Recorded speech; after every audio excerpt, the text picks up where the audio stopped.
2021. aasta augustis korraldas Ülemiste keskus järjekordse talgu- ja suvepäeva. Selle aasta teema homse heaks. Hüppasime bussi ja sõitsime linnast välja. Loodus vajab meie kõigi hoolt. Lõime kampa meie pikaajalise partneri Eestimaa Looduse Fondiga, et teha korda puisniit Keilas.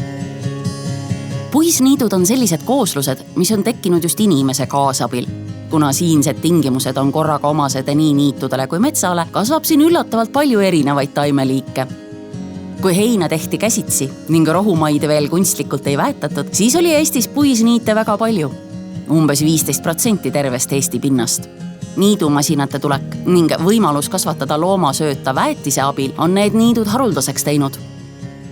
Kiviaiad on olulised maastikuelemendid, mis loovad lisaks silmailule ohtralt häid mikroelupaiku, putukatele, roomajatele ja kõiksugu muule põnevale elustikule.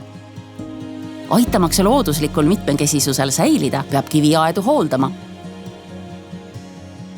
ELF-i talgujuhid on vabatahtlikud abilised, kes tegutsevad erinevatel elualadel, kuid keda ühendab loodushuvi ja tahtmine looduse heaks midagi ära teha. Meie Keila puisniidu talgutel olid abis näiteks õpetaja, bussijuht ja matkagiid.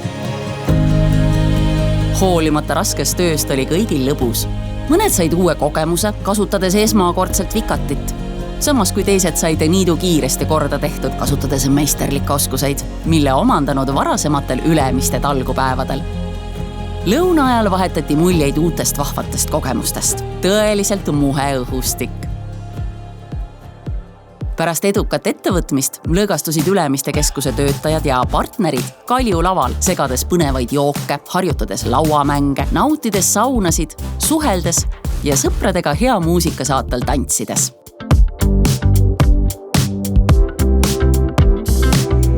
Kuid kas saame seda kõike teha keskkonnasõbralikult?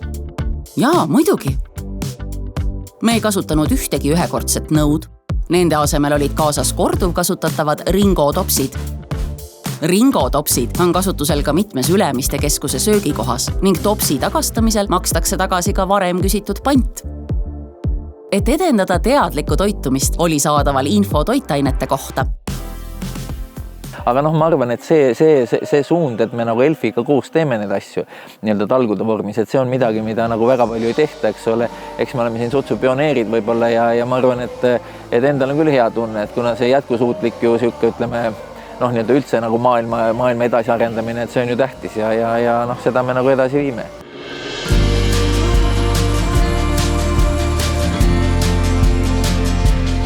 Kutsume kõiki üles rohelisemasse tulevikku panustama.